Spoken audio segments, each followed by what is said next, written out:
Hey, welcome to the Dude Seriously Show. Would you like to check out this week's Marvel review? Yeah, can I get, how about Iron Man 2? Oh, we already did Iron Man 2. This week's Ant-Man week. Oh, sweet. So, Ant-Man and the Wasp? Dude, seriously. Welcome to the Dude Seriously Show.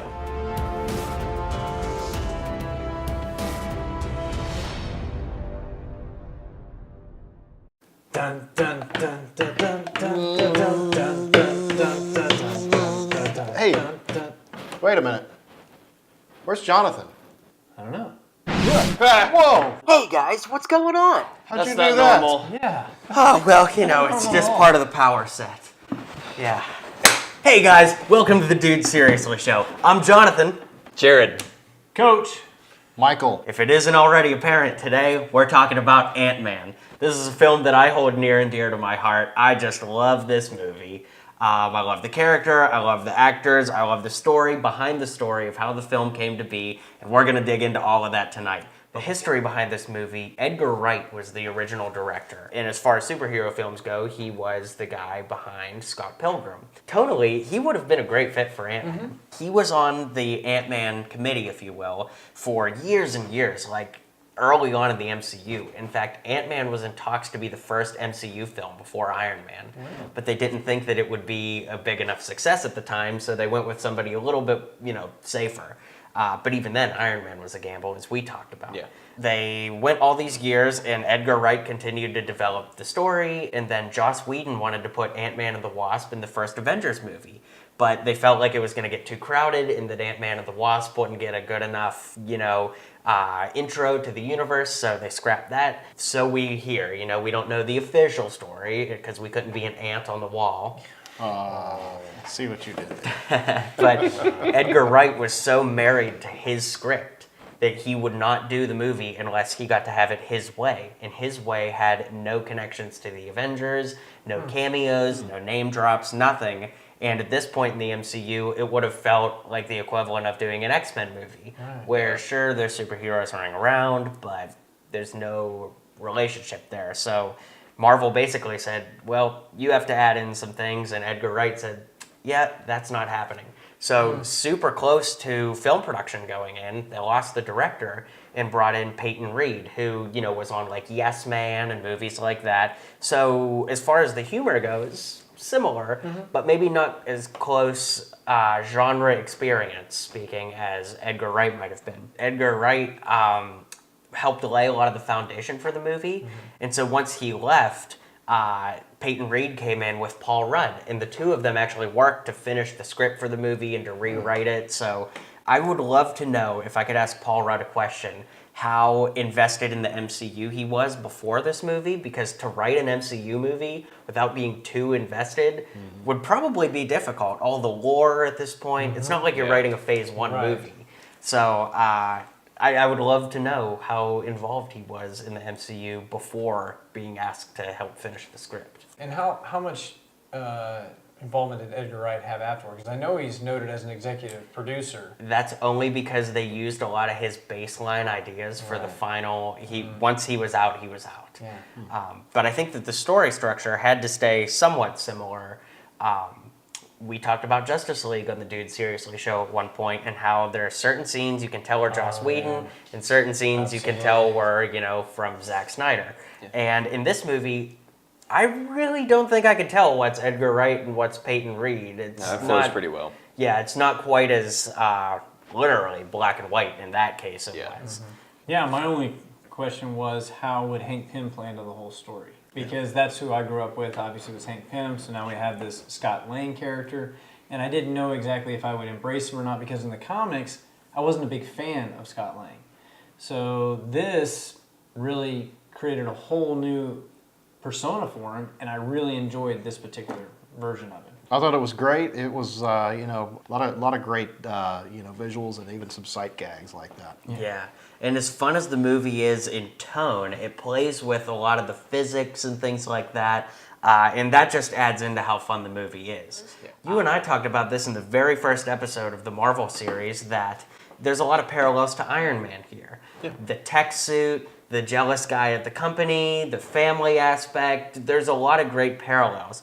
But where the story divides is this movie really comes down to being about family and, the people around you, the choices that you make. And I love the parallel that's almost said in Snide by Darren Cross. He says, The martyr who took on the system and paid the price, losing his family and his only daughter in the process. Exactly your kind of guy, Hank. of course, this is comparing Scott to Hank. And I think that that's a really great way to compare the two characters. Morally, are they the best? No, not really. But they are doing what's right for the greater good instead of what's right for the immediate. Not everything is black and white. There's going to be situations this day and age where you have to think outside of the box. You have to push those lines sometime to think of, okay, I can do what's within my power to be able to help those that are close to me in my direct family. And that's exactly what Scott Lang did in this movie. Absolutely. He cared about his daughter, and he cared about the people around his daughter that was taking care of her. And that even bleeds over to his character when he appears in the next film, Captain America Civil War. He probably should not be using the Ant-Man suit to fight this international war, but Captain America needs his help. And is that the right thing to do? Maybe not. The suit is that close to falling into the hands of Stark or the government, which, who knows, we might see in Ant-Man and the Wasp that something happened with the suit when he got arrested. But at the very end of the day, it's just important to realize that that's a central part of Scott Lang's character. Yeah. He does morally ambiguous things for the greater good. So the movie starts off with a scene set in the past where we see a de-aged Michael Douglas talking to Howard Stark and an older Peggy Carter, and the de-aging is just amazing. Yeah, it's a lot like Again. in Civil War when they did the same thing with Robert Downey Jr. And it looked like Brat Pack Robert Downey Jr. from 1986. Yeah. Another thing I think you mentioned was there wasn't actually a physical suit created for Yellow Jacket. That's correct, Yeah. yeah. Yellow Jacket was entirely CGI. Now, of course, Corey Stoll, who played Darren Cross, wore like a suit to motion capture for it, but there was not an actual Yellow Jacket suit per se. And what's great about this movie is it's contained enough that you understand why the Avengers weren't called, but, it still feels pertinent to real world ramifications. Absolutely. The fact that the Avengers are involved in, involuntarily, so to speak, because of later on in the film, the theft that Scott has to, Yeah. Commit, going back Seems to to be a lot of that. Yeah. For the moral, for the moral good, Yeah, the moral he has to break into Avengers headquarters and then take down, a true hero who he's complimenting the entire time. Right. It's like, really sorry, Falcon, but my bad, dude. And this allows for more development in Scott and in the story, and not too much that it becomes too big. Yeah. He's street level. I mean, I made the comment, I wish Spider-Man was more like this, because it's street level with just enough action, but you feel the grit of it. And for me, this is really their first real street level hero. Everything else has been on a grander scale. You could say that Thor was gritty because he fought on the dirt streets of Random Town. And we just loved that battle, We didn't we? did. It was great. Yeah. Dude seriously approved. Yes. But truly, this one was, like, as you said, self-contained. This shows really like what real people would feel like in the Avengers universe. There's a cool Easter egg when Ant-Man is flying through the ant after escaping from jail, and he lands on a newspaper in the train, and there's a headline that talks about the Sokovia attack from Age of Ultron. It's one of those blink and you miss it moments, but that was cool. But Scott Lang, being somebody interested in action and things like that, of course he's gonna like geek out to meet Falcon, and that was such a cool moment. So the use of special effects in the movie, I thought it was great, especially during the final fight scene where you see they're fighting on this train track, and it looks like they're on an actual train track, but then they go to knock the trains over, and it shows you the real time, like the actual perspective, and the trains just kind of fall over like that. Yeah. And then he throws the disc and hits the Thomas, the tank engine, and it grows up and it's giant and goes out on the front lawn. And so you got all these different things, all this perspective. So you got things growing big and things growing small, and then you see it from their perspective, and everything looks big. I thought it was great how they were able to do that, and how they were actually able to get the permission to use Thomas the Tank Engine. Yeah, interesting. Yeah. What I want to know is Thomas grows and he busts through the house, and then in the Ant-Man and the Wasp trailer, we see a quick shot of the same house, and it looks perfectly fine. So whoever that contractor is, I need their name and number because they're like the best ever. And all the kids are probably really impressed with the exhibit with the giant Thomas down at the Children's Museum. Yeah, exactly. Haul that thing down. Exactly. We need to make a Dude Seriously road trip. Yeah. Easter eggs too. You mentioned earlier, the newspaper article, and then at the end of the film, we find out that, well, guess who's entered the Marvel Universe now officially, which is Spider-Man, because the guerrilla reporter states that, who are you looking for specifically? We have, a guy who swings, we got a guy who, crawls on walls, Yeah. and we know now they're trying to connect Spider-Man specifically. Of course, one of the rumors was that one of the end credit scenes was going to actually be Spider-Man. Oh, wow, really? Yes, Wow. but that was probably in all likelihood just a lot of hope and classic social media bluster, but it comes to nothing. Instead, we get the great lead-in for Civil War instead with Winter Soldier. In the scene with Falcon, whenever they show you that overhead view of the Avengers facility, if you look in the yard, you can actually see where Thor beamed up from the end of Age of Ultron. It's I actually never like paid attention still to that. kind of grazed in the grass there. And that is really cool because it shows you that this movie took place like right after Age of Ultron, Right. which is so awesome. This is just a random building that we have with a bunch of our technology in here. Oh no, by the way, here's Falcon.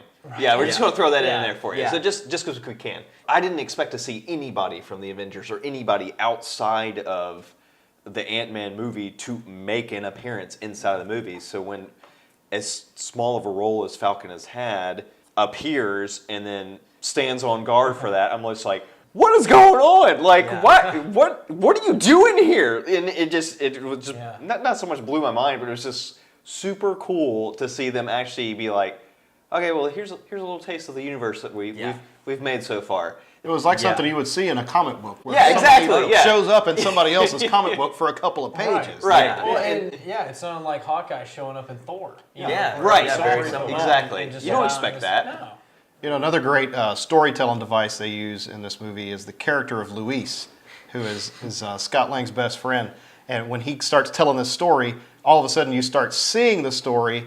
But when he says, and then this guy said this, it's him saying it, but then their mouths are moving all the way down to the Great lip sync. Yeah, it's like this lip sync thing all the way down to the end of the movie when he does it. All of a sudden, Stan Lee is part of this mixture, for like that long. And I thought that was a great storytelling device. I can't remember any other movie where I've seen him use that, to advance a plot like that. Yeah, it's a really unique way of, using a lovable character Yeah. without really using him. He's just narrating, It's, I can't wait to see more of that. Yeah, I hope that shows back up in the next one. Oh Well, my and gosh. Luis is curious as a character because he even says at one point, so we're the good guys. Yes. Yeah. Which gives you an idea as to how they think of themselves. Yep. That maybe Scott thinks I'm doing things for the right reason, but maybe the other guys are like, we're just doing it because this is what we do.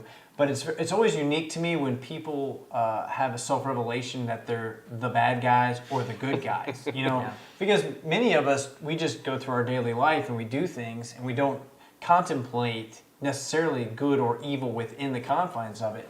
But, or especially in films when people are clearly, I'm the bad guy and I know I'm the bad guy, what I'm doing is evil. But in this instance, he goes, oh, well, it feels a little weird. Yeah, to be exactly, a good guy yeah. now. And I think that's, those self-revelations, self-actualizations are always curious to me within the confines of a film or a book or any other media like that. Often in the old films from the 50s and 60s, or even moving forward to like Honey, I Shrunk the Kids, or any number of other films like that, you were desperately attempting to be normal size again. Yeah. This film and the Ant-Man character itself turns that on its head and says, you know what? It's okay. In fact, you're more powerful. So in this instance, I love that this film, and again, Ant-Man, who is of that era, written in the 60s, says, no, you know what? We're going to make this a positive. And make both positives. I'm going to be Giant Man later on. I'm Ant-Man presently. Yeah, and they also, pay tribute to that too, because the first time Scott shrinks is bad. And that brings us to one of my favorite Marvel Cinematic Universe Easter eggs, because inside the car is Garrett Morris. Now, when I first saw the movie, I thought, why is Garrett Morris, because he's in the movie for 2 seconds. And as I was walking to the parking lot after the movie, I just started laughing. And my wife said, what? I said, I just remembered why Garrett Morris is in the movie. She said, why? And I said, he was the first person to ever play Ant-Man. Yeah. And it was on a Saturday Night Live sketch back in the 70s where Margot Kidder was the guest host, and her and Superman, who was played by Bill Murray, were hosting a cocktail party, and all the superheroes came over, and Garrett Morris comes in, and they all say, who are you? And he says, I am Ant-Man. And they're like, whoa, what are you doing? He explains his powers, and they're like, yeah, whatever. And the other great thing to come from that sketch is John Belushi coming out of the bathroom as the Incredible Hulk and explaining, it ain't supposed to smell like roses. Oh my gosh. And, it's funny to that point that for,